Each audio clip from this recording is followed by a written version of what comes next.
સ્પંદન hospital ચીખલીએ એક દર્દીનું 1.71 લાખનું બિલ માફ કરી માનવતા મહેકાવી. ચીખલીના થાલા ગામે આવેલ કાઇઝન ગ્રુપ સંચાલિત સ્પંદન હોસ્પિટલના ડૉક્ટર પ્રદીપ પટેલ ગત 20 જૂનના રોજ રાત્રિના પોતાના ઘરે જઈ રહ્યા હતા. જે સમયે નેશનલ હાઈવે નંબર 4800 પર થાલા ગામની હદમાં આવેલી કસ્તુરી ટ્રેડર્સ પાસે એક વૃદ્ધ બેભાન હાલતમાં નજરે પડતા તાત્કાલિક સ્પંદન હોસ્પિટલના સ્ટાફને બોલાવી આ વૃદ્ધને સ્પંદન હોસ્પિટલમાં સારવાર માટે દાખલ કરી ચીખલી પોલીસને જાણ કરી. તો ચીખલી પોલીસ આ વૃદ્ધના પરિવારની તપાસ કરતા વૃદ્ધ દાહોદ જિલ્લાના લીમખેડાના નાના આંબલિયા નિસાર ફળિયાના કડિયાભાઈ વેચતાભાઈ ભાભોર હોવાનું જણાવ્યું.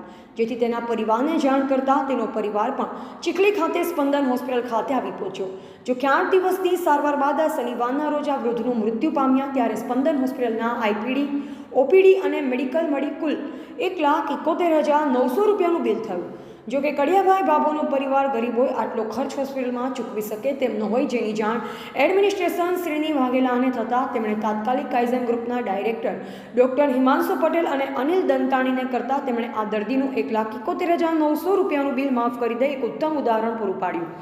સાથે જ આ દર્દીના મૃતદેહને તેમના વતન દાહોદ મોકલવાની પણ વ્યવસ્થા તેમના દ્વારા કરવામાં આવી. આમ કાઇઝન ગ્રુપ સંચાલિત સ્પંદન હોસ્પિટલ દ્વારા ખરા અર્થમાં માનવતા મહેકાવી છે. ટીવીટી ન્યૂઝ નેટવર્ક સાથે રિપોર્ટર રસીદ વાણા, નવસારી.